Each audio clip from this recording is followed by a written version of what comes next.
Hey everyone, I'm Megyn Kelly. Welcome to the Megyn Kelly Show. There is big news breaking right now around the Jimmy Kimmel saga. We've had both Sinclair and Nexstar, who own 1/3 of the affiliates, TV affiliates in this country airing ABC, have both now said, we don't really care that Disney wants to put him back on the air. We're in charge of our affiliate programming and we're not airing him.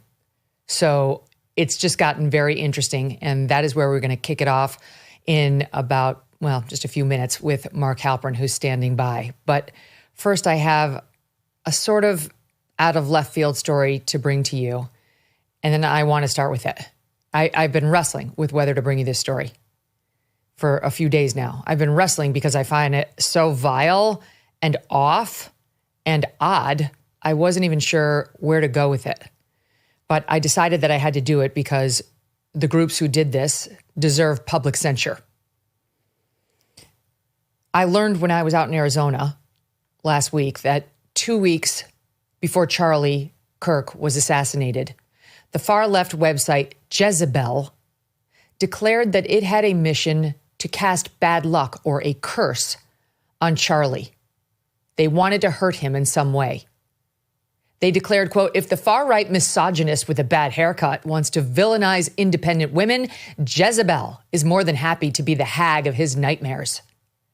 And they went on to the website Etsy, yes, Etsy, to, quote, cast a curse on him. Yes, this is actually a thing.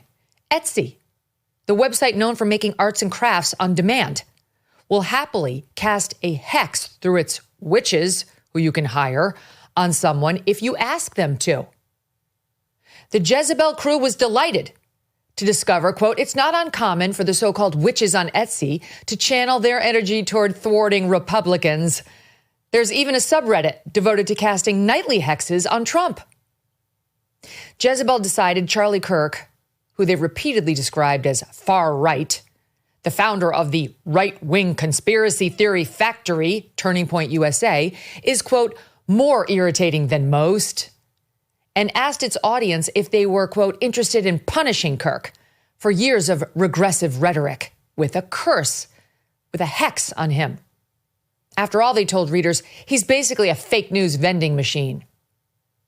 The article notably does not list the name of any particular author, but simply uses its company name as the byline. So we don't know exactly which writer or staffer at Jezebel, which has long been a disgusting publication, came up with the idea. But since they're attributing it to all of them, so will we in terms of our blame. It was, in fact, the brainchild of one writer, however, because it is written in the first person, a female. The writer explains now, is it ethical to curse a man I've never met? Probably not. But is it unethical to let him keep talking? Yes. Now comes the obligatory ass-covering paragraph in the piece, just to stave off any negative publicity for Jezebel. Quote, I want to make it clear I'm not calling on dark forces to cause him harm. I just want him to wake up every morning with an inexplicable zit. I want his podcast microphone to malfunction every time he hits record. I want his blue blazers to suddenly all be one size too small. I want one of his socks to always be sliding down his foot. I want his thumb to grow too big to tweet, to ruin his day with the collective feminist power of the Etsy coven would be my life's greatest joy. So even in her ass covering, she was asking for Charlie to be rendered less attractive, to not be able to use his microphone and silence his voice, to have discomfort foisted upon him, to stop his ability to tweet or spread his message, and to, quote, ruin his day. Got it? That's the nice part of the Jezebel article. She tells the reader she placed her first spell on Etsy, and it was, quote, in all caps, make everyone hate him. And she wondered aloud, how long would it take to kick in?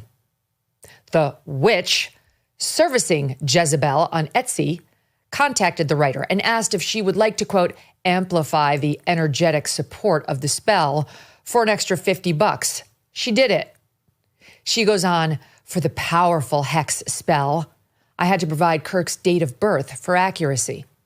The witch informed her that she, the witch, had performed the hex and that it was successful. Jezebel wanted to know when they were getting results on their curse. And while their article about all of this hit, it was published on Monday, September 8th, It makes clear that the writer contracted for the curse in late August. She says she wanted it to line up with the new moon in Virgo, which this year meant August 23rd. That tracks because she points out in the piece that by August 24th, she was waiting impatiently for results. The witch, they reveal, promised on August 23rd that, quote, you will see the first results within 2 to 3 weeks. This was 18 days before Charlie was killed. Not satisfied with this curse, the amped up one, alone, Jezebel reached out to a, quote, third witch, Priestess Lilyn. Jezebel opined, if enough people cursed a single person, would the results be stronger? Quote, when I asked her if she'd noticed more political figures being targeted these days, she said yes. The next day, Lilyn sent the Jezebel writer proof of the hex she had cast, quote, a photograph in flames, the edges slowly curling inward, engulfing Charlie's ridiculous, scrunched up little face. She whispered, I imagine, writes the Jezebel reporter, trust the unseen. Chills, writes Jezebel. Sunday, August 24th passed, writes the author, and nothing. Monday, August 25th, still nothing. Tuesday, August 26th, nothing. But then she writes, she reminded herself, this is witchcraft, not Amazon. The forces operate on their own schedule. The Jezebel writer ends the piece as follows. So, did my Etsy curses work? Time will tell. The forces move in mysterious ways. And as the priestess Lilyn reminded me, spell work is a collaboration between the caster, the client, and the universe itself. For now, we can only trust in the timing of the great unknown. To you, Mr. Kirk, may the rash come swiftly. 2.5 weeks after those curses were requested and cast, 2 days after Jezebel published that article, Charlie was killed by an assassin's bullet. I know what you're thinking. This is a bullshit Etsy curse. Why are we spending time on this? I'm going to get to that in a minute. Stay with me for now. After the shooting, Jezebel took down the article, quote, on the recommendation of our lawyers. They underscored that the piece was meant to be humorous, intended as satire, and that they made clear they wished Charlie, quote, no physical harm, which is not the full story now, is it? At the same time, they said of the article, quote, we stand by every word, which means they did want him cursed. They wanted everyone to hate him. They wanted it to be powerful, and they wanted Charlie, quote, punished for years of regressive rhetoric. They also made clear that taking down the article was, quote, driven by an abundance of caution for our staff. In other words, they were worried about violence against them by Charlie Kirk supporters. They also, they wrote, wished, quote, to avoid the piece being misused in a tense and volatile environment. There was not, they made clear, any change in their editorial judgment. In fact, they emphasized, quote, we may republish at a later date. They then rambled on about the country's gun problem and the heated political divide in the country and free speech, noting they do not actually condone political violence. Now, again, you may be saying to yourself, why are we talking about Etsy curses? None of this is real. Well, 2 things. First of all, Christians are opposed to casting spells or trying to contact the spirit world. Not only because they believe there's only one God, but because they acknowledge the existence of the devil and evil spirits. Here is Father Mike Schmidt. He was on the day Charlie died, helping us through that as well. But he came on our show first time a couple of years ago, and here he is discussing this very subject. The motivation behind the Ouija board is actually something where I'm trying to contact spirits. And someone could say, well, I'm trying to contact nice spirits or good spirits. And the unfortunate thing we know about is that, yes, when God created angels, he created angels. They're good. They're beautiful. They're in harmony with him. But also we know that a number of those said no to God. A person who's reasonable would say, but I'm just playing. And I would say, I completely understand that. And then I would say, at the same time, you remember the movie The Exorcist? Of course. Yeah. How can you forget it? So that story is based off of 2 true stories. And one of the true stories is, I believe, about, if I can get the details right, is about a young man who was at, kind of like a birthday party, some kind of celebration of some sort with kids. And they just busted out the Ouija board and just played for fun. But that was an entry point for what ultimately became a possession. In other words, you're playing with fire, messing with this stuff. There actually are demons in this world. Calling up the spirit world, in particular the devil's spirit world, can actually have real world consequences. It's not something to mess with. Many Christians believe this. This is dangerous. It's not a game. It's literally evil. Second, this is what I really want you all and the people at Jezebel and Etsy to know. Erica and Charlie Kirk heard about these curses, and that news genuinely rattled Erica in particular. She knew Christian teaching on this subject. She loved Charlie, absolutely. And she was scared when she heard of the curses Jezebel had called up. So much so that she and Charlie contacted a friend who I believe she said was a Catholic priest, but definitely a friend, and asked him to come over and pray with them over Charlie the night before he was murdered. She eventually worked it through, and so did Charlie.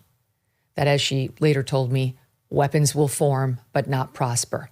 That Satan and those witches have no power. Of course, God's will is the one that matters, and his blessing over Charlie was real and palpable. All you had to do was spend time with Charlie to know that. But why torture a family like this? A Christian, believing family. Why do this vile thing to a young couple, parents to two babies, living in accordance with the gospel, deeply in love, yes, political, but doing nothing other than speaking publicly about their views and their desires to make other people's lives better? Who would do such a vile thing? Jezebel, that's who. And unbelievably, Etsy. And the people behind this evil, they should be called out. That's why I'm talking about it as our lead. They should be called out. Jezebel should be forced to identify the woman who wrote this and did this. Jezebel should close, frankly. It has zero redeeming virtues or value. Etsy should stop this practice immediately and get back to arts and crafts and jewelry. And both entities should issue an immediate, full-throated apology to Erica Kirk for introducing this awfulness into her beautiful family and causing her or Charlie any distress whatsoever in what would be the waning hours of his life. It's not easy to contact them. Etsy's easier than Jezebel. Etsy, you can email them, press@etsy.com. press@etsy.com. Jezebel intentionally makes it difficult for you to reach out to them, though we did for comment on this piece, and to ask them whether they will indeed republish this article and other questions as well. They didn't get back to us, but here's how you do it if you are so inclined. You go to their website, you click on contact, and then you submit your comment. Joining me now is Mark Halperin. He's host of Next Up with Mark Halperin on the MK Media Podcast Network. You can go and subscribe to it right now on Apple, Spotify, YouTube. It's called Next Up with Mark Halperin. Mark was also at Charlie Kirk's memorial service on Sunday. Don't miss a moment. Subscribe to this show on YouTube and follow me on Insta, Facebook, and X. I want to talk to you about longevity. In my career, I have learned that information is everything, and the same, of course, applies to our health. Having the right info makes all the difference. That is where Longevity comes in. It's not just another health app. It's a longevity and health optimization platform that uses your health data to build custom care plans for your unique needs. Longevity creates personalized supplement packs based on your specific blood work, and they provide ongoing guidance to you. No more fragmented healthcare or wasting money on random supplements hoping something works. This platform analyzes essential biomarkers, giving you comprehensive health data, all accessible from home. So go to Jevity.com/Megyn and get 20% off with code Megyn. That's GoJevity.com/Megyn. All right, you got to put the word go first. Go, GEVITI.com/Megyn. In a world of one-size-fits-all solutions, Jevity brings clarity, personalization, and scientific precision to your wellness. This is not just healthcare. It is healthcare reimagined with you in mind. I'm upset by it, Mark. I'm upset by it. I realize you can easily dismiss this as like, what? But I saw Erica Kirk. And when I talked to Erica last week, she was so strong. She was so composed. But in 30 minutes together, 20 minutes together, she literally never stopped having tears come out of her eyes.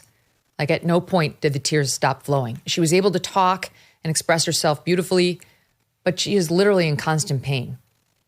And I have her permission to share that this is one of the things we talked about. She did not ask me to come and publish it. I've been thinking about it ever since, and I asked her for permission, and I received it. And she also wanted me to emphasize the second part of what I said, which is that they had gotten to the point of realizing that the devil had no power over Charlie, that these witches had no power over Charlie. But obviously for Christians, for deep believing Christians, this kind of thing actually really can rattle your cage. And to me, it stood out that it was one of the things still on her mind. You know, that in the days after Charlie had died, it's fucking vile. It's just, we've crossed some decency bridge that we didn't used to cross. And even now hearing this, I have zero hope that Jezebel or Etsy actually will apologize to Erica Kirk, because they really are missing that fundamental human decency. Your thoughts on it? Well, since Jezebel has been around, they've made their living off of a lack of fundamental human decency. And you and I, throughout our careers, have railed against such things. But this is different, right? This is different. This is the real world. And I think it's of a piece with what you hear from some in even the quote unquote respectable media and from some Democrats who treat this like the assassination of such a beautiful man as just another thing to write about and make fun of. And these people who make their lives writing, and I'd say the same thing about some of the media writers who are so irresponsible, with a coarseness and a lack of appreciation for the real lives of real people who participate on the national town square, and for that get condemned to mockery, cancellation, threats. It's if anything comes out of this, it's good. This would be a good one for these places to be shut down, not through boycott, not through government censorship, but through the market speaking. That in the United States of America, we just don't want this level of coarseness about such a tragedy and in everyday life. People shouldn't be subjected to this regardless of whether they're assassinated or not. The nerve of them saying they took down this piece about their casting spells on Charlie to protect their writers, because they were worried about violence from Charlie's supporters against them. We've seen this repeatedly, that the left now, of course, refusing to acknowledge the political leanings of the actual shooter, of trying to both sides it, of trying to pretend that the MAGA wing is violent when here we are, 13 days after Charlie was killed, and there's been no right-wing violence in response to an assassination of one of their most important figures. Nothing. It's a narrative that gets pushed by the left about MAGA in particular. It too is vile.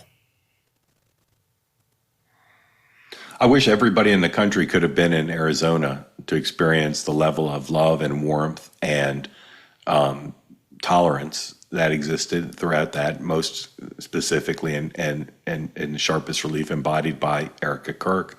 But to take assassination and for her to forgive the alleged killer and for people to meet hate with love sets a great example. And these places on the internet, on social media, that make their livings from hate, they'll have to just use this opportunity, I hope in this case and in general, to recognize that this isn't the way to make a living. There's just no sense in making a living this way. It's not good for your soul, and I hope it's not good for your business long term of people who make their living like this. What did you make of the memorial, Mark? Because you, all day, in the lead up to the actual beginning of the ceremony, and then once the ceremony began, we were listening to Christian music. You had people with their arms up, as Christians will do in a revivalist sense, to the music. Already that's being spun as Nazi salutes already on X. It's so predictable. Christians, when they hear music preaching the gospel or, with Christ's word, will often put one or both hands up like that. Like you're touching God. You're sending your positive feelings and reactions to what you're hearing up to those singing the words on stage. This has been going on since I was a child. I don't remember a time when we weren't doing this. And already we have people on X. It's the Nazi salute was at Charlie Kirk's memorial, and just ignoring what is happening in the moment, like the beauty that was in that arena. It was beautiful and uplifting and consistent. And although there were some remarks that were a little bit political, I watched closely, and this is how I've made my living in my life, is being able to read a crowd, being able to get a sense of the mood of the crowd. And the most enthusiastic, intense, and loud moments were when people talked about Charlie's relationship with Jesus and the importance of faith and understanding. This was an event unlike anything else I've ever covered, and in its scale and its spirit, and that is both not a coincidence, and it's something that the people who are still eager to express public hostility to Charlie Kirk, they should try to read into, they should try to understand, they should try to respect. In particular, we heard Erica Kirk trying to appeal to the young men of this country. Same group Charlie tried to appeal to. And Charlie, told me more than once, that was his base constituency, that young men in America were the ones liking the Charlie Kirk videos, showing up for the most part at his campus revivals. There were women too, but he understood his core constituency was young men. And he loved to he used to say, young women present an opportunity, as they say to you now at your children's parent-teacher meetings. There's never like, this is a problem. It's an opportunity that we can work on. So he'd say young women present an opportunity. But Erica Kirk doubled down on that. This is what she said on Sunday at his memorial, SOT 3. To all the men watching around the world, accept Charlie's challenge and embrace true manhood. Be strong and courageous for your families. Love your wives and lead them. Love your children and protect them. Be the spiritual head of your home. But please be a leader worth following. Your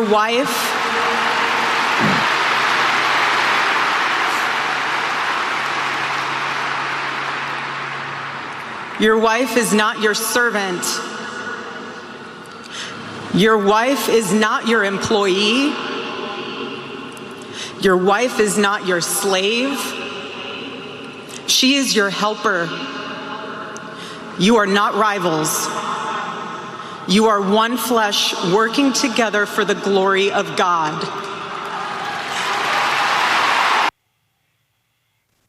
Mark, what did you make of her remarks there and in general at the memorial, appealing to young men and also to the reaction we've seen from young men? I mean, black, white, brown, across X in the past 2 weeks, openly declaring, I am a conservative. I am a conservative. I never realized it. I've seen so many young black men post, I had no idea. I always thought I was a Democrat. I was told you have to vote Democrat. I'm black, we vote Democrat. So that's what I did. And now listening to these Charlie Kirk videos, I realize I'm not a Democrat. I'm a Republican. I'm a conservative, and I'm registering accordingly. Well, first of all, what strength and moral clarity from her. Just as I said, I've never seen an event like that. I've never seen a public presentation like that. And that's not even accounting for the circumstances we've all been struck by the same notion that how could she possibly have done that? And part of it was, again, her strength and inner strength and her faith, but also the partnership she had with Charlie. And of course, the irony of the fact that he was apparently killed by a young man of the very type that he was so concerned about, someone who, through social media and messed up things in our society, had moved to a place that could allow him to do something so monstrous. I think that I'm not sure the impact this will have on the movement, the Turning Point movement, the MAGA movement more broadly, and the efforts to reach young men. But I think anyone who rules out that this is going to be more than a turning point, more than a watershed, this could be something that sweeps up tens of millions of people in politics, in their real lives, in reclamation of the broken system that's left us with so many young men who don't live lives the way life should be lived, lack purpose, lack moral clarity, lack respect for others, including and especially women. I think it could have that effect. It's going to require more than's been done so far. But her words, I think, will ring through history because of their clarity, their intellectual clarity and their moral clarity, and because of the circumstances under which they were delivered. Yes. And she's got the thing Charlie had, which is she makes you want to be a better person. Yeah. I mean, she makes you want to be a better person. She appeals to your better angels, and it's very attractive. It's like it's a magnetic force that she has. So I think, notwithstanding the fact that Erica's a woman, Charlie was a man, she can lead this organization and appeal to exactly the same people. And then some. I mean, she's actually an extra threat because she really will appeal to young women who haven't seen that much of her. She was with Charlie a lot on the trail. I saw her myself behind the scenes at a Turning Point event when we first met. But I mean, now she's front and center, and she provides a whole new opportunity, truly, for those young women. Here is just a little sampling of what I've been seeing all over X. Watch. Charlie Kirk got shot in the fucking neck. That was the last bastion. I can't be a liberal no fucking more. You see the fucking comments? I hope the gun is okay. The same fucking people asking for moral decency. I cannot in good faith align myself with you guys anymore. My name is John.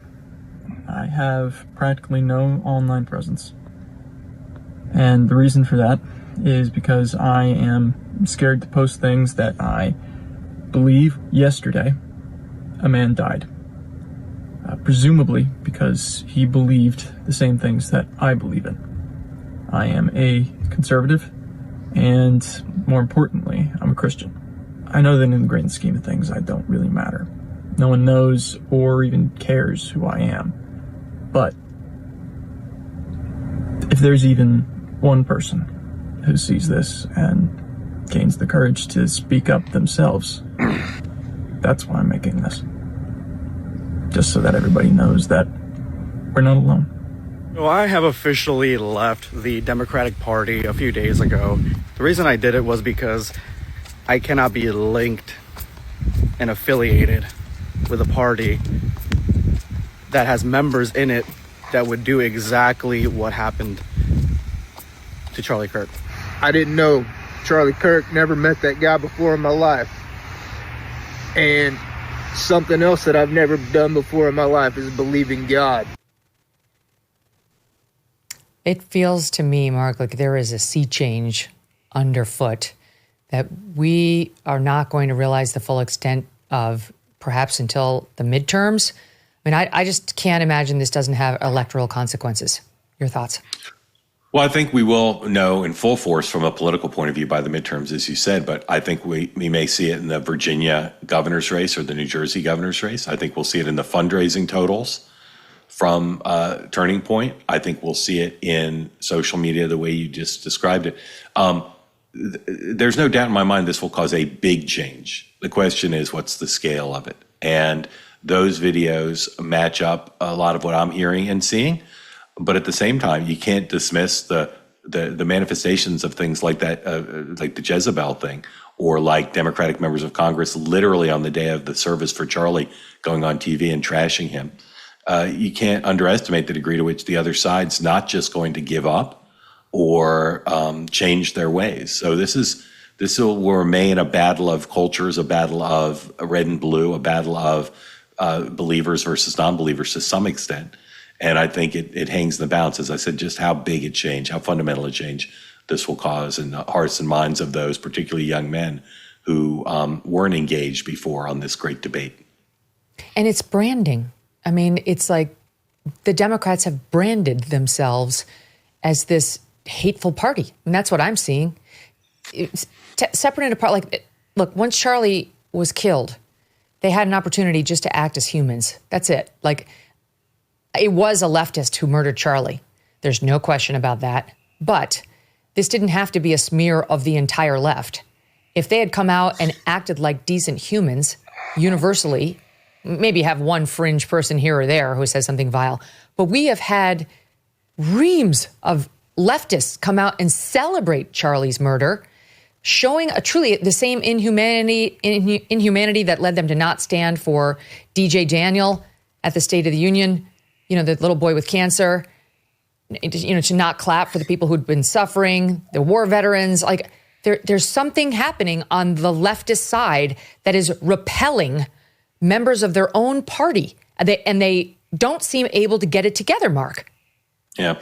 So I don't always like to do the thought experiment of saying, what if this had been on the other side? What if a 31-year-old charismatic young person who had helped Barack Obama get elected, what if that person had been assassinated by someone on the right? And what if many people in the wake of that assassination on the right had gone on TV to criticize the person who'd been killed? Okay, so what would happen then? The press would condemn it, and the coverage would be about what a crisis in our society this is. But every Republican, elected a Republican, prominent Republican, would be asked to condemn those words. Yes. You know, has anyone asked Hakeem Jeffries or Chuck Schumer to condemn what's been said? Not just by fringe people, but by members of their fellow members of Congress. This is a failure of the press. It's a failure of the Democrats. And again, it's a reflection of a mindset that was not altered even for 12 hours after Charlie Kirk was assassinated. You're so right. What we have instead is Ilhan Omar out there crapping all over Charlie. I'm going to show you two SOTs, and then I'll show you how she's being treated as a result. Here's SOT 29. You called Kirk a quote, hateful man, and you had reposted a video that I'm sure you've seen, you've taken criticism for. It's a video that called him a reprehensible human being and said, Kirk was Dr. Frankenstein and his monster shot him through the neck. Because there were a lot of things in the video that I did agree with. Obviously, we share videos. We don't have to agree with every single word. But I do believe he was a reprehensible, hateful man. What I find jarring is that there are so many people willing to excuse the most reprehensible things that he said, that they agree with that they're willing to have monuments for him, that they want to create a day to honor him. And it is one thing to care about his life, because obviously so many people loved him, including his children and wife. But I am not going to sit here and be judged for not wanting to honor any legacy this man has left behind. That should be in the dustbin of history, and we should hopefully move on and forget the hate that he spewed every single day. How's your brother? How's your brother, husband? Let us know. Get back to us. Caitlin Collins forgot that question. Just a word. What she did there at the top was to pull a Jimmy Kimmel. He was Dr. Frankenstein, and his monster shot him. In other words, the one he created. So someone in his image. So she's doing a Jimmy Kimmel there, that some MAGA created monster is the one who took Charlie's life. That's a lie. Again, totally unchallenged by Caitlin Collins. Here is how it then went when Ilhan Omar went on MSNBC. In the interim, Trump had posted a not kind tweet about Ilhan Omar. Here's what happened. But also I want to ask how you are doing. You've been attacked by the president, by a colleague whose office is right next door to yours, Congresswoman Nancy Mace. I know that you have received messages and voicemails from people threatening you. How are you holding up first? Oh, my Lord. You know, I've been here before. I've been the target of the president in the most vile, bigoted, racist ways that you could imagine. And I've had to have full police detail because of that. Okay. That is nothing but a turnoff to most normal people sitting at home. Mark, how does this help anyone on Team Blue? I've watched that interview that you showed with Caitlin Collins, and I played part of it on Next Up this week. And, I'm very forgiving of people saying things on live TV that, they don't really mean or they didn't express perfectly, because it happens. But that was such a, I say this in air quotes, thoughtful, sustained denunciation of a man who'd been assassinated. And there's lots of rhetoric on both sides. I'm not saying she's the sole defender, but I don't really understand how she could have said that sustained attack on Charlie Kirk, just been assassinated, and a throwaway line, "Oh, I feel bad for his family." I really don't understand it. I don't understand where someone has a heart like that or a head like that who could say such things about a man who'd just been assassinated, and to do it so openly, to do it full-throated, unembarrassed, defiant. I don't understand that. And for people like President Obama, who says, well, they're grieving, give them a moment.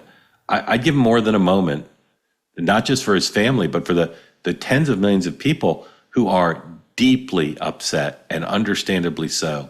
I don't understand it. I am at a loss to explain how anyone, let alone someone in a position of a public authority as an elected official, could say those things.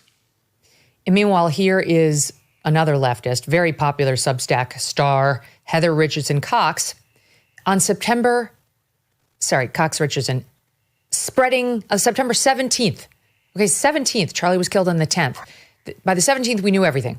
We knew about the trans stuff and the furry stuff and the left-wing ideology, and he had too much hate, allegedly, and what was on the bullet casings.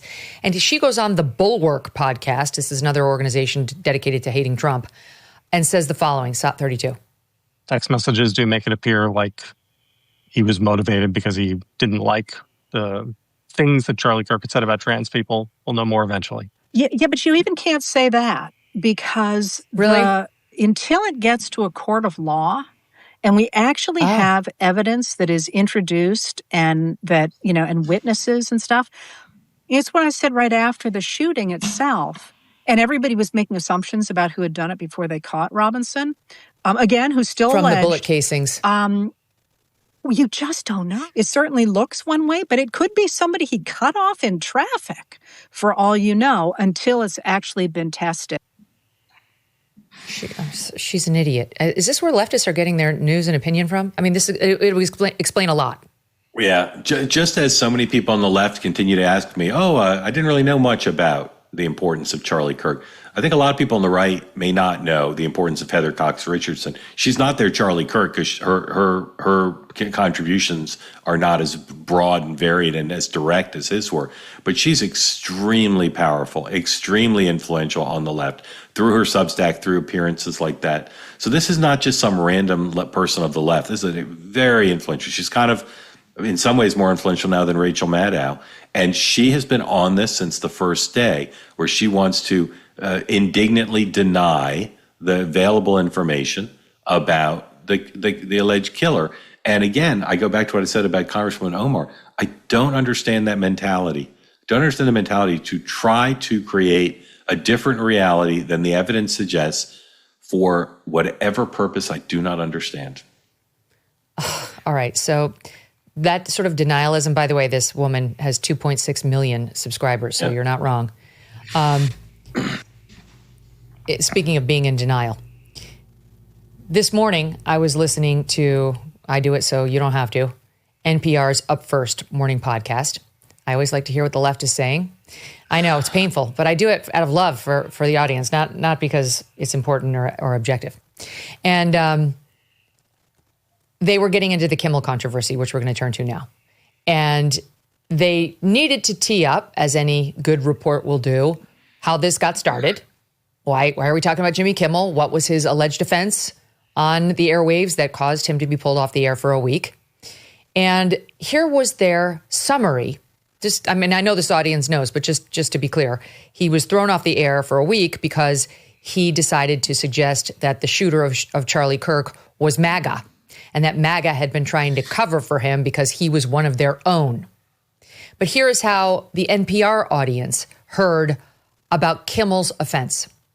Jimmy Kimmel Live will be back on the air tonight, nearly a week after the late night show was pulled off the air. During his monologue last week, Kimmel made fun of Trump's reaction to the Charlie Kirk killing and accused MAGA of using his death to score political points.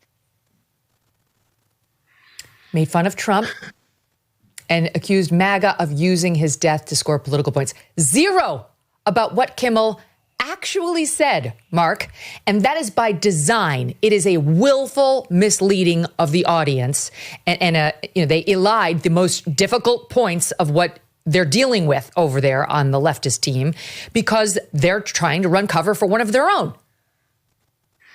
Yeah, I still hear from people who say, oh, you're wrong. The media is not liberally biased. They're corporate biased or whatever. I mean, that is one example of many. And I've obsessively read the New York Times and Washington Post coverage of the assassination. They just will not drop the same mindset that caused them to participate in an attempted cover-up of Joe Biden's cognitive decline or to cover everything Donald Trump does with hostility.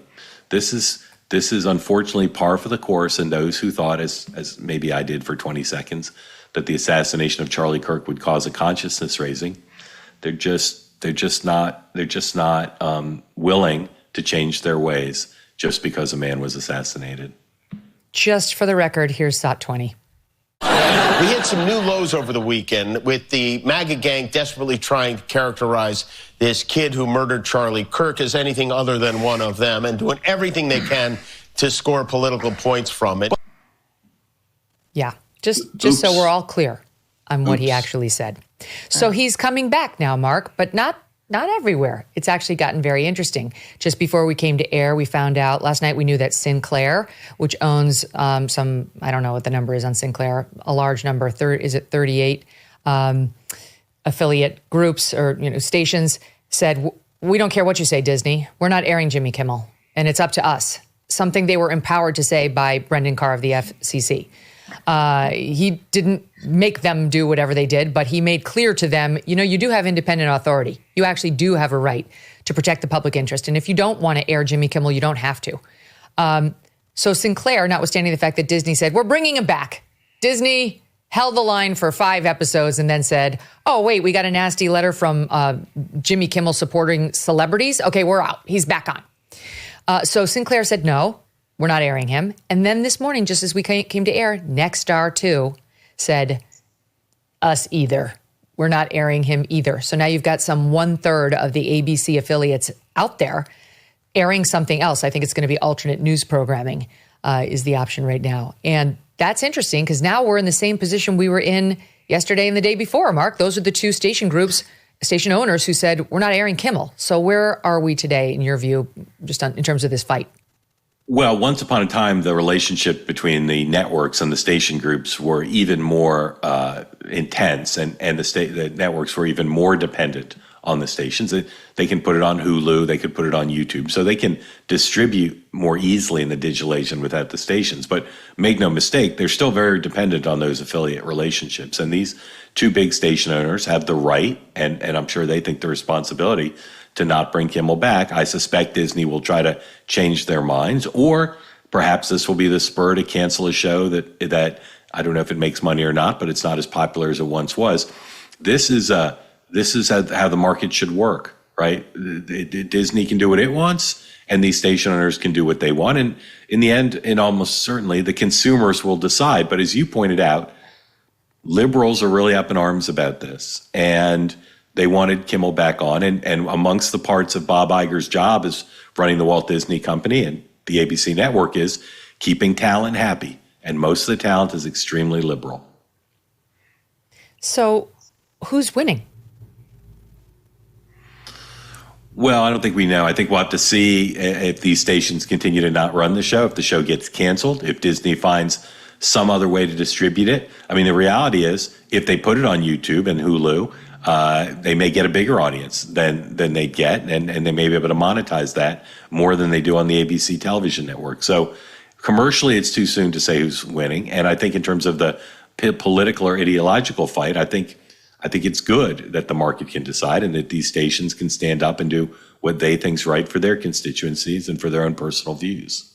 See, I think it's great that Nexstar and Sinclair are standing up for their audiences. My team tells me that they comprise a total of 22% of U.S. households that, according to the Wall Street Journal, combined, they own and operate more than 60 ABC affiliates that reach 22% of U.S. households. So it's a pretty good chunk of the ABC audience, which means, Kimmel's ratings will be inflated because of the controversy, no question. I don't know whether we'll see that, given the fact that these two affiliate owners are not going to air his show. But this is to me, this is great because finally conservatives fought back. And the station group owners who are not coastal elites, I mean, they represent and air to people who are not coastal elites. They're not on Bob Iger's yacht. They're not in Beverly Hills being controlled by celebrities. They're across flyover country. And those are their audiences and constituents who are complaining about Jimmy Kimmel. And up until now, they just had to take it. They just had to swallow his BS and pretend there was nothing they could do about it. And to me, that is what Brendan Carr telegraphed to these station groups last week. You actually do have power to say no to Disney. And that would be the easy way of making your upset clear. That would be the easy way of you turning around to Disney and saying, we're not airing this crap. The hard way, he explained yesterday at a public appearance, would be people start filing complaints against Disney and the affiliate groups, and then the FCC has to look into the complaints, and it becomes a more tricky, sticky matter. We didn't get there. Yeah. Before Charlie was assassinated and before Chairman Carr raised this, there were 2 points that are germane, but have been a little bit overtaken and overlooked. One is, I think most sensible people on the left and the right don't think the system where the government, the FCC, polices these entities is sensible. It existed once upon a time when there was so little media that it was important that the public interest be represented. But I think this is an anachronism that the FCC has oversight over these kind of communications. And then second, these stations in their news coverage and in their late night comedy shows, these networks have been distributing biased programs, culturally, politically biased programs for a very long time. And so while Sinclair and Nexstar chose to act in this instance, they could have, and many would argue should have long before, to use the same economic power, the same leverage they have to say, why should every late night comedian be hostile to Donald Trump and hostile to Republicans? Why shouldn't the broadcast networks have something that's either not political or equal opportunity offender? The Saturday Night Live actually has been relatively balanced, not equal, but they did jokes during the Biden years, for instance, about Joe Biden. These other programs, they are just propaganda arms for the Democratic Party. And I don't know why Sinclair and Nexstar didn't act sooner, but they've acted belatedly in response to one particular thing with the same principle, which is they have economic power and they're going to serve, as you said, their viewers and their constituencies, as opposed to the corporate masters in Burbank. What a remarkable new model. I mean, I just don't remember this ever happening, Mark. I don't remember, in all my time in television, I don't remember affiliates doing this. Yeah, it's happened. I think it's happened with programming. I think it may have happened with an episode of Roseanne or of Ellen, that some stations in the South didn't want a program that dealt with what we would call sensitive subject matter. I think it happened around then, but not in as high profile a way, and obviously not in a way responding to something that's so emotional for so many. To me, look, we've said for a long time that one of the greatest gifts President Trump gave the Republican Party was a roadmap on how to fight. Yeah. To me, more than anything, that would be Trump's lasting legacy. He showed Republicans how to fight.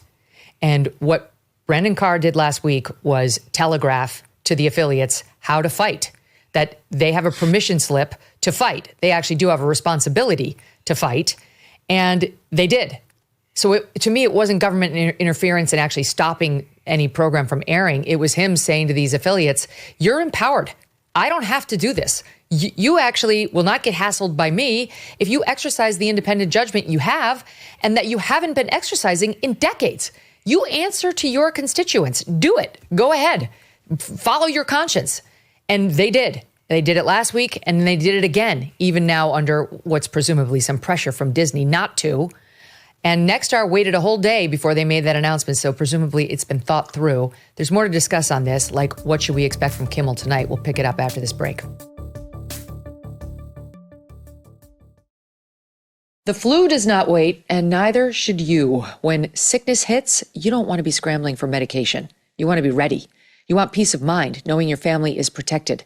And that's where All Family Pharmacy comes in. These guys make it simple to stock up before you need it. So when the flu or a virus or any illness comes, you already have the treatments on hand.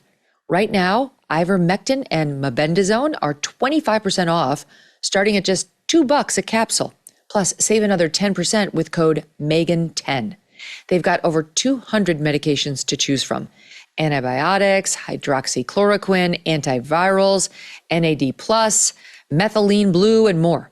They even offer emergency kits with essential medications, so you're prepared for anything. Just order online. They connect you with licensed doctors to get your prescriptions and ship your medications straight to your door. It's so convenient. Go to allfamilypharmacy.com/Megan and use code Megan10. Again, that's allfamilypharmacy.com/Megan. Use the code Megan10 to get your discount when you check out. Protect your family, be prepared, and stay safe. We absolutely have to keep talking. It's more important now than ever. To cower, to hide, to go silent is not the answer. And all I can tell you is there is no fucking way I am canceling one stop on this tour. Not one stop. I'm going. I'm going to stand on these stages and I'm going to say all the things that we say all the time on this show. We're gonna make it safe for me. We're gonna make it safe for my team and my guests and you. We're going coast to coast and do something really important, which is say what's true and what's real to honor him. I really now more than ever would love to see you all face to face. God, I would love to see you face to face. I need to see you face to face. I am doing this tour and I would love for you to join me. MegynKelly.com for the tickets. Mark Halperin is with me. He is the host of Next Up with Mark Halperin. Go subscribe now on Apple, Spotify, YouTube. You can find all the links at nextuphalperin.com, and that'll get you all Mark all the time. And I want to tell you that Mark will join me on the Megyn Kelly Live Tour. He is with me in Fort Worth. Yes, Fort Worth. We're coming to you on October 25th. Go get tickets now at MegynKelly.com. MegynKelly.com for all of our 10 days, although some of them are already sold out or about to sell out, so don't waste any more time, okay? MegynKelly.com. Go now. Mark, welcome back. All right, so we were on the subject of Kimmel. So tonight, he goes back on the air. And even though I think it's called Jimmy Kimmel Live, it's not live. He pre-tapes it. And so, because at first I was thinking maybe he's going to do something like dramatic, you know, like he worked out some statement with Disney that will be somewhat conciliatory to the right. But then when he gets in front of the cameras, he'll throw it out and, you know, say MAGA and all the things. But that can't happen because it's pre-taped. That's my understanding anyway. So what do you expect to hear from him tonight? And do you think it will include an apology? My guess is that if you take the part that will be either an apology or apology-like, that it will Wait, can you start again? We missed the top of your statement. Yeah. My guess is that if you take the part that will be either an apology or apology-like, that it will be quite thoughtful, that it will represent an acknowledgement that he was factually wrong and that what his words hurt people. But then, just as a student of Jimmy Kimmel and the Walt Disney Company, then I think he'll lay into MAGA, would be my guess. Yes, I don't think it will be an apology light. I think he's going to maintain the position that he never said the guy was MAGA, you know, that people misinterpreted, right? That I don't know if he'll use the word twisted his words, but I do think he's going to sort of say, like, I'm sorry that we didn't bring the temperature down, or we should all bring the temperature down. I predict 100%. I predict both sidesism 100%. Yeah, I agree with that. But I just, again, Bob Iger used to be my boss. I don't think Bob would put him back on the air unless he apologized for his words. Again, maybe he won't say I'm sorry, but I think he might say I shouldn't have said that, and there was no evidence of what I said. That's my prediction. Just because we still don't really know why Bob made the decision to pull him off the air. The statement that they belatedly put out in announcing his return said, I forget the exact characterization, but it was mildly rebuking the language. And I think they're really courting disaster if they put him back on the air and he doesn't do more than just say everybody needs to bring the temperature down. I really do think he's going to have to take some responsibility for his words. And again, maybe I'll be wrong, but I predict he will. So now, who is this a win for? Because we kind of touched on this before the break, but this is a different way of framing it. Because the left was enjoying his martyrdom. They didn't want him off the air, but they were enjoying his martyrdom. And the right, who wanted him off the air, was starting to wonder whether they should have just kept their mouths shut, or Brendan Carr should have kept his mouth shut and let Disney do its thing and pull him off the air on its own. But I would suggest to you, I don't know. I mean, Disney was getting tons of calls. I know that. Like, I'm not sure exactly what Disney would have done had the affiliates not said, we're not airing him. But I do think there was enough pressure to make them do it privately. Anyway, I'm not sure. So is this a loss in some way for those who really just wanted Jimmy Kimmel to be a martyr? They were actually comparing the loss of his show to the loss of Charlie Kirk on the right. It's certainly got a lot more airtime and ink in the papers. So there's got to be some sense of regret over there that they no longer get to use him as their martyr. Yeah, I mean, you framed it well. There's winning by losing. I am more in the Ted Cruz school of the chairman. I think he's been a fascinating figure over there, and I think using the power of the FCC to create a more balance in the public airwaves, I think has been good. But I'm not a fan of what he did in this case and the language he used, like Senator Cruz, like the Wall Street Journal editorial board. I think it is, whether it is a long-term win for one side or the other, I think will depend to a large extent on how his return then plays out. Does the show survive? And what are the lessons that people draw from it? And that's two categories. One is who raises more money off of it, who builds more enthusiasm in our politics and for the midterms. But then what do real people think about it? The casual voter, the people who aren't immersed in every minute of this. How do they feel about the lessons of this? And I think it's far too soon. We'll have to see how Kimmel returns and how long he stays on the air. This is an interesting list. So Carr was at an event yesterday and was asked about all this before we had the news that they were bringing Kimmel back. And he went into a list of what the FCC has been doing under Joe Biden and in recent years. And I'm just going to tick off a couple of things he said. In 2018, a dozen Democrat senators, including Cantwell, Markey, Blumenthal, Sanders, and Wyden, wrote the FCC and called on the agency to investigate Sinclair for a newsroom decision and to take action up to and including license revocation. So you've got a dozen Democratic senators under the Trump administration time writing the FCC and demanding them to investigate Sinclair for its editorial bent, okay, and which was conservative. I remember this. No problem. The left had no problem whatsoever with Democrats pressuring the FCC to pressure Sinclair into stopping its programming choices. During the Biden years, Democrats at the FCC took the unprecedented step of not renewing dozens of routine Sinclair license renewals. They stopped them from getting their license, which means they cannot broadcast. Okay, no problem. Democrats, all these same people preaching free speech, loved it. They were totally in support. In 2023, the FCC determined it would be in the public interest to move forward with a petition that sought to revoke a local Fox broadcast TV station's license because of content that aired on Fox News, a cable channel, which the FCC does not regulate. They don't regulate social media. They don't regulate any cable channels. They only regulate broadcast.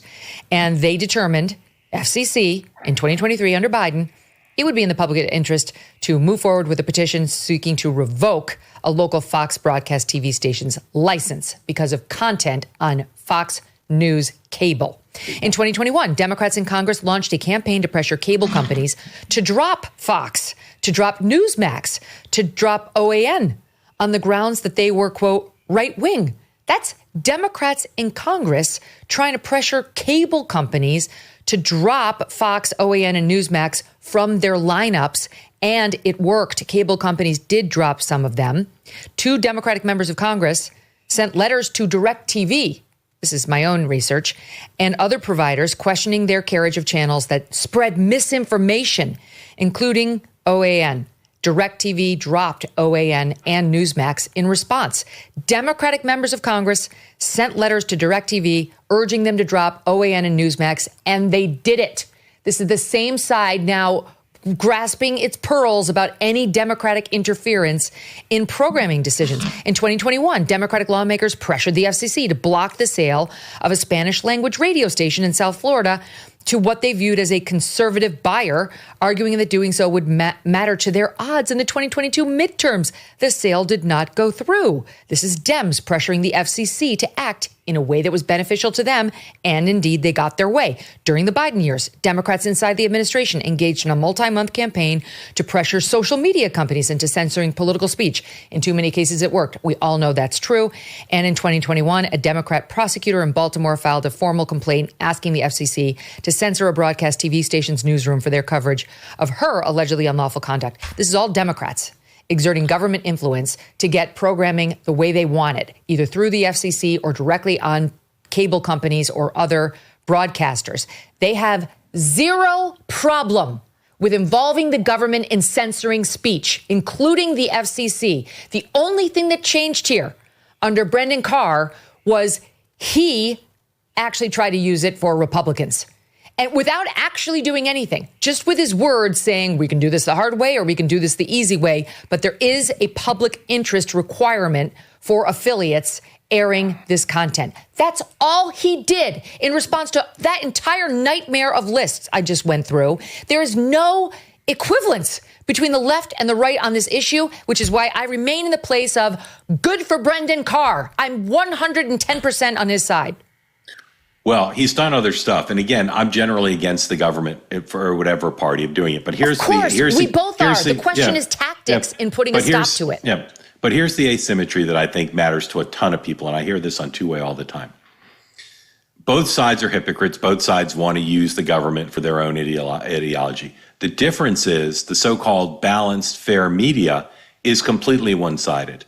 And so you look at the coverage of two of our favorite media reporters, Brian Stelter and Oliver Darcy. Their coverage of that litany of Democratic moves that you read is go, you go. Great. Get those evil Sinclair people off the air. Take away their licenses.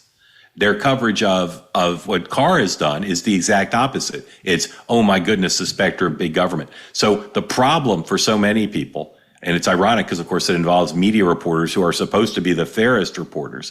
The irony is, and the unfairness and the imbalance is, when the left does it, it's cheered on by the so-called objective media. When the right does it, it's seen as villainous. And that imbalance matters because that's part of what shapes the public dialogue about these similar things that are done with different purposes and get different coverage.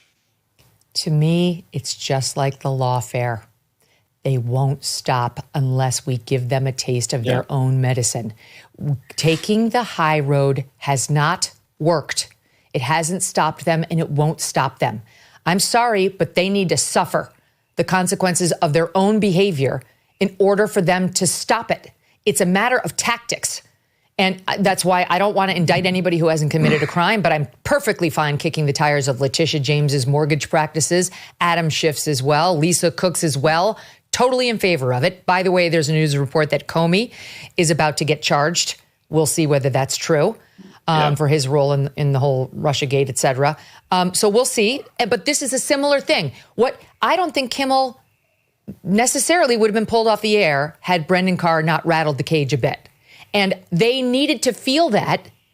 So now, great, we have them all on record that they're in favor of free speech and they don't want government interference. Great, that's a win. We've got that now in our pocket. And that's something. It's something more than we had 5 days ago to go into the next administration or the one after that. One of them eventually is going to be Democrat. I'll say some of the smartest and most principled people I know, including some former Democrats, agree wholeheartedly with you that this is the only solution to root out decades of injustice. And I hear the point of view from very smart, principled people. I worry about what it means for the country because then the cycle doesn't end.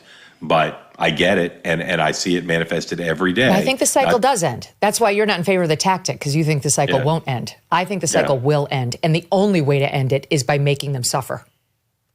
Yeah, I would prefer that they pay a price and that they get their comeuppance through different tactics in some cases. But like I said, I hear what you're saying all the time. I just the only way the cycle ends is if people start to play by rules that are equal, and that includes the press. And unfortunately, I just don't think this is going to have that effect. Well, we'll see. I think this is a Republican win. I really do. I applaud Nexstar. I applaud Sinclair. They've got stones. It's great what they're doing. And I just don't remember ever seeing Republicans stand up like this in this way before. Here, on the other hand, is your friend Joe Scarborough with the most inane, empty, absurd warning that I think I've ever heard from a leftist. Here it is, SOT 22. Well, and what some Republicans did seem to understand, Ted Cruz certainly understood it, that yes, right now this is being used against speech that Republicans don't like. But Willie, Republicans aren't going to be in the White House forever. So they understood. Ted Cruz warned about it. Others warned about it. What we're doing to them right now, they will do to us when a Democrat. This is short-sighted. It makes no sense. Oh, my God. Acting like the world began last Wednesday. I mean, that's truly just a blatant, failure to acknowledge how we got here. Well, I know because Joe's my friend. I've talked to him. He knows how we got here. I wish he'd given the history, but he knows how we got here. And he, like so many others, again, is so guided by his view of Trump that it just divides the country. You know? There's a limit of what some people can and will say when they're guided by Trump and their feelings about the president and what he's done. You've got one of the more reasonable Democrats, in quotes, reasonable Democrats, David Axelrod, of course, a former Obama guy, who sees the Jimmy Kimmel saga very differently than I do. I'll say that for the record. Here's what he is saying. This was CNN last night, SOT 23. Good for Jimmy Kimmel. Right? He kept his silence and he kept his principles. And he said, I'm not going to homogenize my words. I think what he said, he probably could have said better. I don't think he lied or meant to imply what the detractors said. Okay. Kept his principles by not apologizing for a clear lie, Mark. Yeah, again, David Axelrod has Trump derangement syndrome, and he may be proven wrong if my prediction's right, and Kimmel does apologize tonight. But again, they have spent pre-assassination of Charlie. They spent a decade as apologists for anyone who did something negative to Donald Trump. That's just their orientation. That's their reflex. The fact that they didn't drop the reflex after a young man was assassinated is testament to the strength of Trump derangement syndrome, and their orientation remains the same. If Trump's for it, they're against it. If Trump's like someone, that person must be a bad person. If someone goes on TV and lies on behalf of Donald Trump, I mean, this is a group of people who continued to say that Donald Trump said there were good people on both sides, referring to white supremacists. It's a group of people who continue to say Jim Crow on steroids. It's a group of people who continue to believe anything that General Kelly would say about Donald Trump. So I had hoped for about 20 minutes that their spell would be broken by the assassination of a 31-year-old man with a pure heart. But no, it's the same orientation. So I get the outrage about it, and the new examples are interesting from a human point of view, but it's the same old story. We were a decade into it. It's the same old story. If someone attacks Donald Trump, regardless of whether they do it truthfully or not, they're a hero to the left. Mm-hmm. Well, you're so right, because this is all this scandal doesn't stand independently. It's actually linked to Charlie Kirk's assassination because that's what Kimmel was commenting on. That's one of the reasons why tempers were so flared. And he tried to blame this murder on MAGA, which was what was so incendiary and deeply wrong and immoral about his comments. But it was also bigger because the left wanted to use it to pivot away from Charlie's assassination and, gallingly, to try to make themselves look like the bigger victims of events of the past couple of weeks versus the right half of the country and Charlie's fans and friends. I totally agree. And to me, the biggest example so far was that Charlie's name was not uttered at the Emmys. I still can't believe it. I still cannot believe that they did not honor him at the Emmys. It's staggering to me. And that's of a piece with what you showed David Axelrod saying. It's of a piece with ABC not firing Kimmel and ABC bringing him back because they don't have appreciation for what this means. They just don't. No, they don't understand, and they don't want to understand the right half of the country, which is the majority. Check the polls.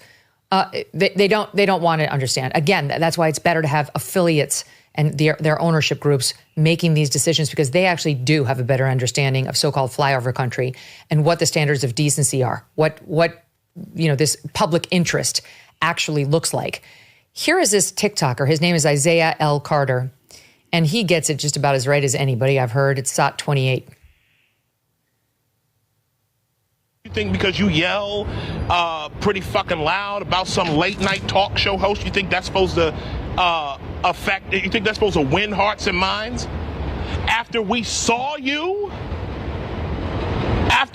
what you celebrated the shedding of innocent blood, and now you want to pretend like nobody sees you. God sees you. You have literally operated at the privilege of the state. You have operated with the impunity that being on the side of all of the institutions and being on the side of the state gets you. You have enjoyed that privilege, and now that privilege is gone. And you lost the culture war. There's a body involved now. You don't get to act sanctimonious. Y'all don't get to act sanctimonious anymore. You got a 31-year-old man killed. All right, here's what I love about that. Everything. But also, Isaiah and others like him who are, maybe recent Charlie fans really coming to like the wisdom of Charlie Kirk by watching the videos and so on, are now experiencing what it's like to be a conservative, right? Like, even your wins are short-lived and will be completely misrepresented by the media. Jimmy Kimmel's going to get a hero's welcome tonight. All the media will celebrate whatever he says. And the left will turn this around like, oh my God, it's part of Trump's authoritarianism. And I do think these new converts to conservatism, to Charlie Kirkism, whatever it is that's happening right now, it's good that they're getting a dose of what it's like to be one of us. Because even to have a minor victory, it for us is like a big W, but it too will be shat upon, it will be minimized, it will be reduced to, a nub, because that's what the left wants. And the left controls media and Hollywood and all the institutions that are going to drive narrative around this. Well, again, it's a tragedy that this is what it would take for some number of people to see the light, but that's what's happening. It's a testament to the Democratic Party's determination to maintain the exact orientation they had before Charlie was killed, and the media's desire to not learn anything. The media continues to not own up to the attempted cover-up of Joe Biden's cognitive decline. And on Next Up, we hear from a woman from the Chicago area who draws a through line between those two events. The no consciousness raising, no acknowledgement of professional misconduct after the Biden acuity cover-up was exposed for the world to see in the sharpest relief possible with the debate. And now, no acknowledgement that the nature of how people like Charlie Kirk, and there's no one really was like him, but conservatives who worked to elect Donald Trump, their treatment by the press, continues with barely a pause, even though he was assassinated, because they do not want their consciousness raised. But because of TikTok, because of Instagram, because of YouTube, more people will see the truth and have a place to go to hear their instincts validated. I don't know what the numbers will be, but it ain't nothing. It is some number of people, because of the horror of what happened and the reaction, just playing right back to type.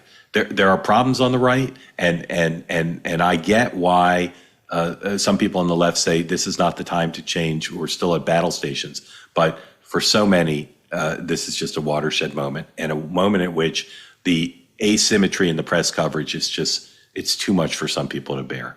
Mm-hmm. I do want to show this. Wasn't sure where I'd bring it up, but this is a good place, because speaking of learning to fight and the right understanding, like, the stakes are extremely high, and we're just not going to allow it. We're just not going to allow the bastardization of Charlie's memory. We are not going to allow this thing to be blamed on MAGA when we know who shot Charlie Kirk and what the motives were. I mean, we know the uniform public statements that have been made, at least by the authorities in charge and his family. Last night, Michael Knowles spoke for Charlie in Minnesota at one of these campus events, which was great.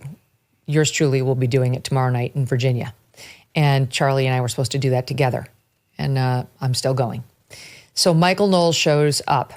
And I think Michael, he was on the show yesterday, didn't know exactly what to expect, but was determined to go. He's been very brave. I mean, his whole adult life, he's incredibly courageous in his commentary, etc. So he shows up, and outside of the event, you have the Trantifa types who are transed up and trying to chant terrible slogans about Charlie, etc. And you know what happened, Mark? Let's look at it.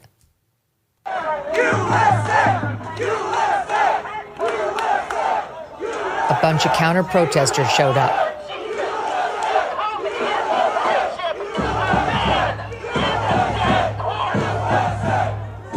Yes.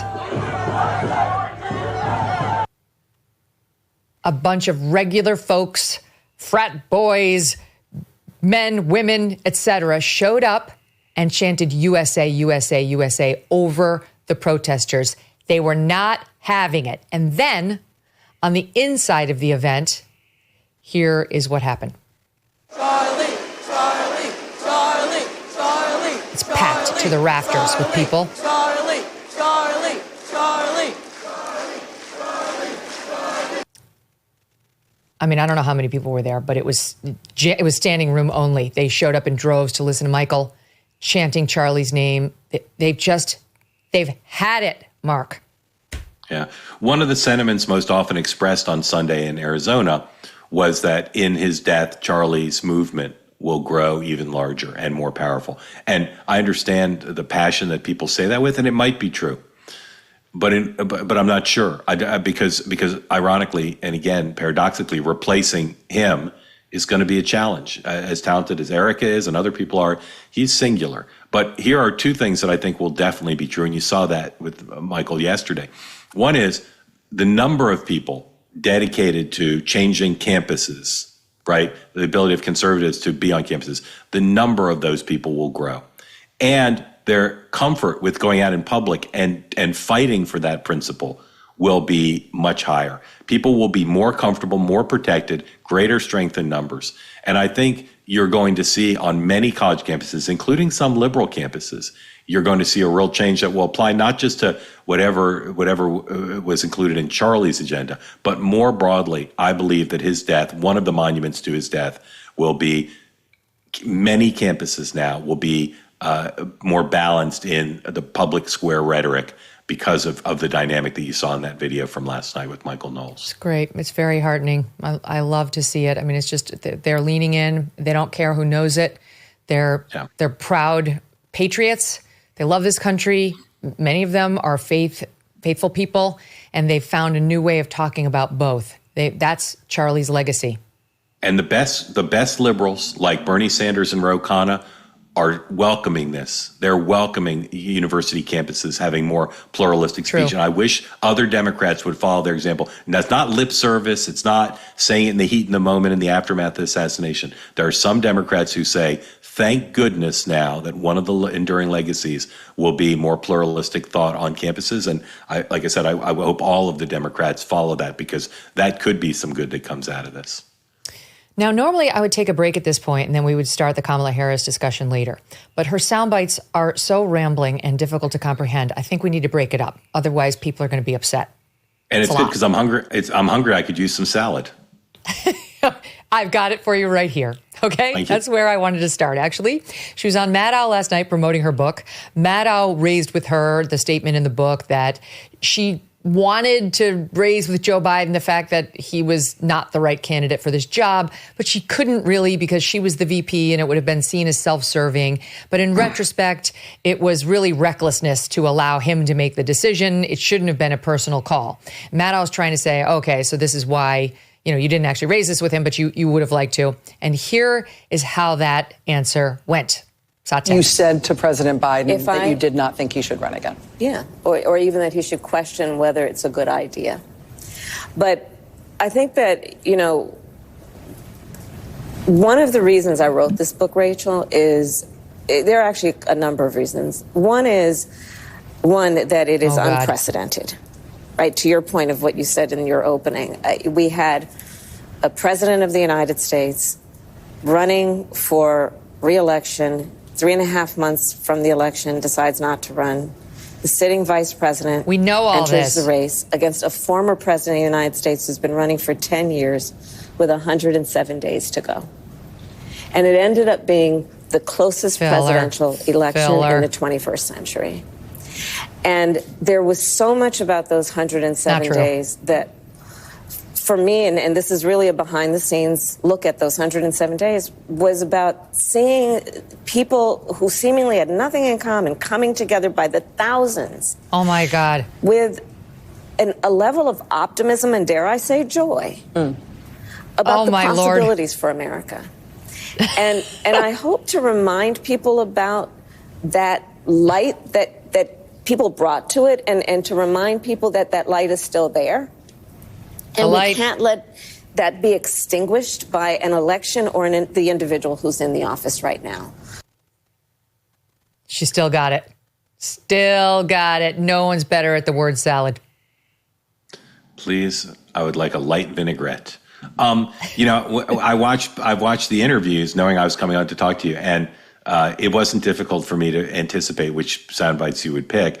And her failure to stand up to the parts of the book that actually were honest or provocative, and to just go with, as you said, just a bunch of filler. Yes. It's like whatever the opposite of book selling 101 is. That's what this is. She's like, she's not even trying to sell the book anymore. She's trying to go back to as if she was just a candidate and just run out the clock with word salad. That's so well said. That's a great point, because it's like what Maddow was asking her was about a point that Rachel had read in the book, the one I just reiterated. You know, gee, we shouldn't have let it be a personal decision. The stakes were too high. It was reckless. And she's saying, you know, you wish you had said that to President Biden. And Kamala Harris goes off on how it was an unprecedented time. We only had 3 months. Dare I say joy. Need to remind people of the light. It was light. It was Carol Ann, go turn the light. Here's my soundbite. It's as if it wasn't a book that she tried to get published. It's as if it were her private journal that is leaked out, and she's trying to change the subject. Oh no, they know what I wrote. No, she purposely published the words, and now she's pretending like it didn't happen. It is a weird way to sell a book. Okay, on that same front, Maddow, who is openly gay, asked her about her comments in the book about why she didn't choose Pete Buttigieg as her running mate, in which the book, you know, she says, because he's gay and the country, in her view, isn't ready for somebody like her to be running with somebody like him. And here's how that went. You know, you're the first woman elected vice president. You're a black woman and a South Asian woman elected to that high office, very nearly elected president. To say that he couldn't be on the ticket effectively because he was gay is hard to hear. No. That's not what I said. That he couldn't be on the ticket because it is he what is she gay. said.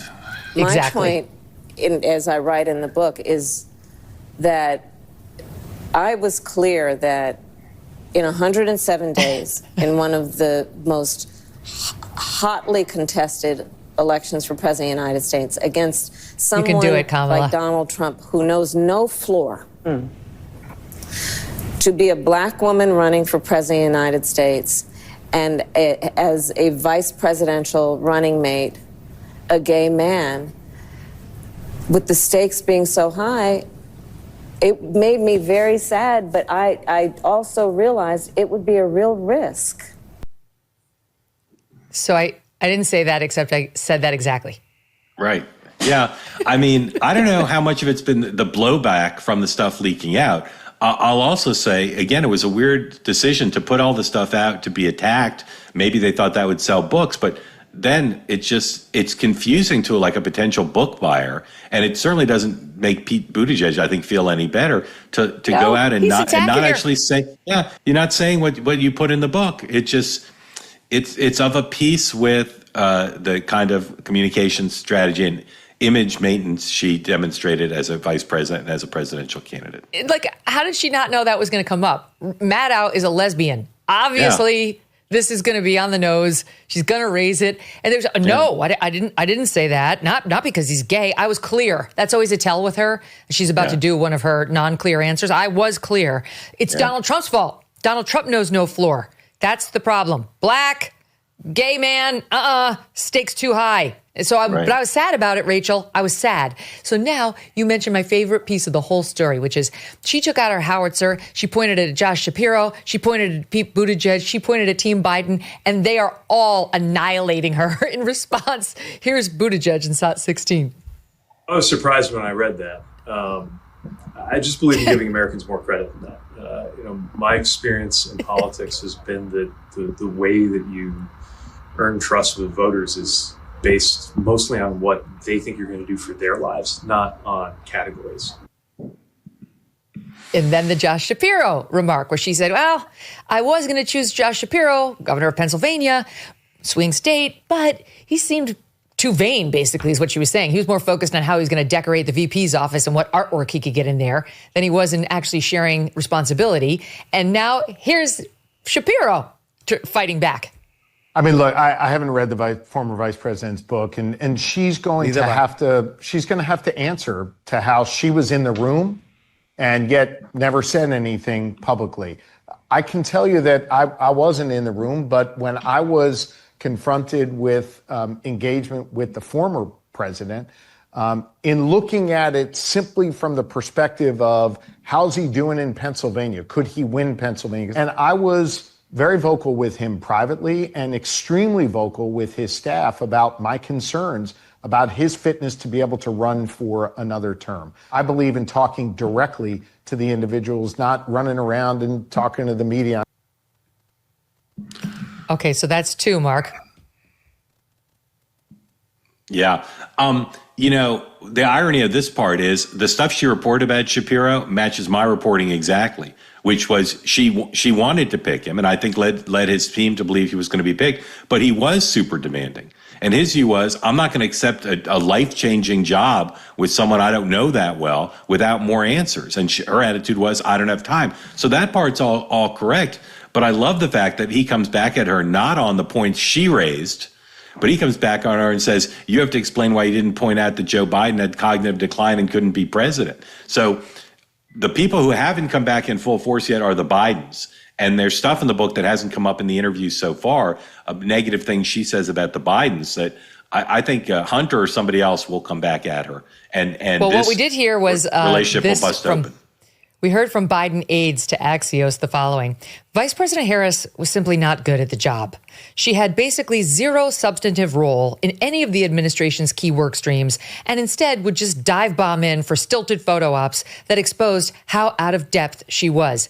This is what we've been waiting for. We deserve this news cycle. We've been waiting for this since November. It's coming on camera. And part of their indignation is they did more to try to help her than any vice president has ever been helped. They went out of their way to get her meetings and briefings and to protect her public image. And again, it hasn't come up now, although it leaked out early. She claims, they undermined me. They didn't try to protect me when I was attacked. They didn't defend me. Instead, under orders from her boss, the president, they spent unprecedented amount of time trying to avoid her being treated negatively, but it didn't stick because she was not able to do certain parts of the job. Because she was genuinely terrible. All right, now she's also trying to be a tough guy around Trump. That's another piece of her narrative that we will pick up on the opposite side of this break. More with Mark Halperin, host of Next Up with Mark Halperin, right after this. You know what's crazy? Trusting the government or some random insurance agent to give good Medicare support. That's how people could wind up stuck in the wrong plan. Get this. Trump's Department of Justice sued three major Medicare brokers for pretending to be unbiased while allegedly pushing people into the plans that got the brokers the biggest kickbacks. Let's be honest. The government made a mess of Medicare, and no one should have to untangle that mess alone. That's why I want to tell you about Chapter. Chapter compares every single plan nationwide, not just the ones that pay the biggest commissions. Because of that, they can save people an average of $1,100 per year. That's real money. So whether you are brand new to Medicare or you've been on it for years, consider making the call and finding out more. If you're already in the best plan, Chapter will tell you. If not, they could help you save thousands. It's free, it's fast, and in less than 20 minutes, they will review your options.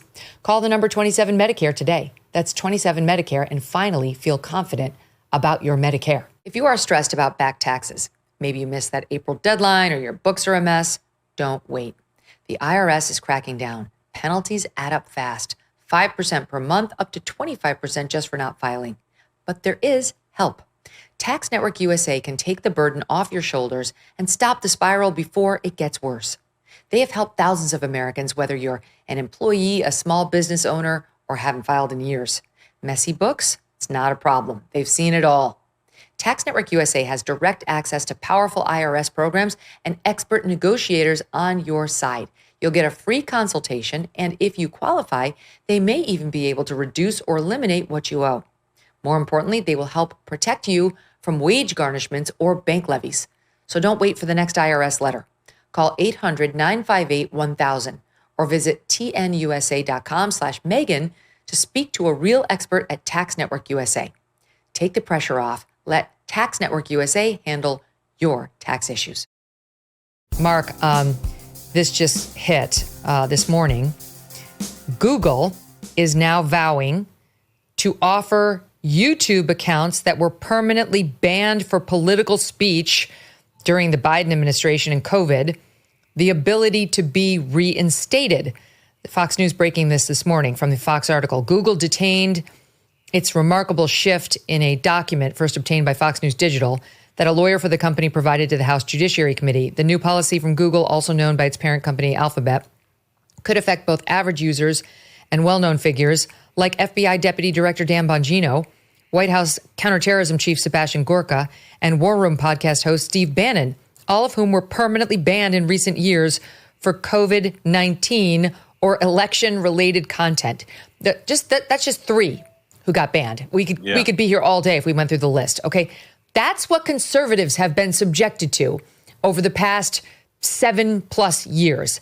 And Brit Hume is online, your former boss and mine, saying, quote, meanwhile, CNN's Jake Tapper is on late night TV. He was on Seth Meyers last night, saying the temporary suspension of Jimmy Kimmel is, quote, the most direct infringement by the government on free speech he's ever seen. We know that YouTube and Google did that because the government was insisting that they crack down on these fringe voices all over YouTube. This is absurd, the turnaround in this narrative over Kimmel to having 5 days off. One of the 23 books I currently want to write is the history of the tech platforms coinciding with the rise of Donald Trump, colluding with the Biden administration and the media, particularly the media reporters, the ones who cover the media, to censor conservative thought, to shut down accounts, to suppress information. The Hunter Biden laptop's the most prominent. But this is an incredible story that these platforms, which claim to be, wide open and available to anyone and not content concerned, but rather just concerned with creating the distribution, they they actively and ideologically conspired to suppress conservative thought, diversity of thought. And, it's one thing if they say, well, this is a Nazi or this is someone with dangerous thoughts. But these were just people espousing different points of view that happened to be conservative or belong to conservatives. And it's an incredible story about American history that's never been written. And I would love to write it. It would take a lot of reporting, but I'd love to do it. And of course, as you suggest now, when there are things like Kimmel, and it's about speech against Donald Trump as opposed to speech against the Democrats or for Donald Trump, people in the media who claim to be objective just have a totally different point of view about it. I don't know if they even understand how hypocritical that looks. It's unbelievable. I mean, what a news item to hit as the left is crying in its soup over the 5 day. And by the way, that news about, I don't know when Seth Meyers tapes his show, but that news about Jimmy Kimmel happened relatively early in the day. He probably knew. I haven't watched the whole thing. I haven't watched any of it. I have to get back to Kamala because she went on The View this morning, and it's amazing. It's amazing. Leftists are going to leftist. Here is SOT 52. A lot of people, I'm included, and President Biden also, think that a lot of it is about racism and sexism, and those are the reasons that you really lost, not because of the time thing. What do you say to that? Do you think this country will ever elect a woman president? In my lifetime, probably not. I beg to differ. I believe that we will. And listen, you know this, and I've been honored to be on this show many times and talk with this esteemed group. Every office I've held, I've been the first. Mm-hmm. Yeah. Usually the first woman, and then often the first woman and the first person of color. Mm-hmm. The only time actually I was the second when I was the second black woman ever elected to the United States Senate in its hundreds of years history. So I'm not naive. Race and gender do play a factor in some people's minds about how they vote. Back to me. If we could just bring it back to me. I was the first here in the first there. I was the second there, but then I was the third. Then I was the first, and then I almost became the first this, but I was this is how leftists think. It's like, I would be humiliated. I really would. If I were Kamala Harris, I'd be like, look, there was a time in this country when that was at the forefront of people's minds. We're past that time. Look at my stellar resume. Thanks to this great country, I've achieved all. No, she can't do it. I was first, and then second, and then I was first again, and then I was. This is how they think. Well, so Joyce, the premise of Joyce's question was, it wasn't that you only had 107 days. It's racism and sexism. And I would say what I've said from the beginning, the minute we learned the book title. If you didn't think you could win in 107 days, you shouldn't have run. There were other people who would have run, who would be happy to take on the responsibility and the challenge of doing that. And if you're not someone who is good at making difficult decisions under pressure, you also shouldn't run. Those were the reasons she lost. She's never been good at making difficult decisions under pressure, and she wasn't able to run a campaign in 107 days. The other things raised, the fact that it was too short a period of time, and race and gender, I have no doubt they were not absent from the consideration. But her friend Barack Obama got elected president with the middle name Hussein as a black man. So, I mean, it's not impossible to get elected president as a black person. Now, sexism. Not for nothing, she was elected vice president with all those same characteristics. Yeah. And again, there is sexism. But if you think there's too much sexism to win and you think 107 days is too short, don't tell your party, put me in coach. Let someone else do it. Exactly right. Well, the reason she couldn't do that is because the threat was too big. She understood she had to rise to the occasion because the threat was too big. Here she is back on Maddow talking about the evil Trump, SOT 8. And right now we are dealing with, as I called him at my speech on the ellipse, a tyrant.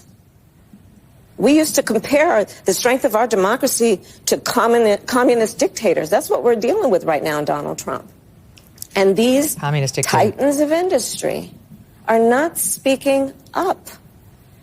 And perhaps it is because his threats and the way he has used the weight of the federal government to take out vengeance on his critics it's something that they fear, and I get that. I understand why they do. We've seen the demonstration of it. Okay. Communist dictator. I guess we're not lightening up on the rhetoric at all. Same program in which she endorsed Mondami for mayor of New York. Actual communist. Right. Good point. But you see, she's been going through a lot, Mark. You have to give her some slack, cut her some slack, because she's been going through a lot. There's been like a grieving process. Back to The View, she spoke a bit about that. Just a bit. It's SOT 50. Here it is. Doug and I, my husband, it wasn't until I was writing that chapter that we had ever talked about election night. I grieved in a way that I have not since my mother died. Wow. And the pain was, it was not at all about losing a race. I knew what it was going to mean for the country. I was going to say for the family. And that's how I felt, for the country. We all agreed. I knew what it was going to mean. Yeah. But I knew. Yeah. And all I could say over and over again is, my God, my God, my God. It was very difficult. I know many people experienced it in different ways. Okay, I have to say something. It may surprise people. I accept that statement because had she won, I would have had those exact feelings about her. I would have said, my God, my God, my God, and I would have grieved for my country. I just don't happen to believe it in her case. I think she actually was grieving for herself. She just doesn't have the self-confidence to admit it.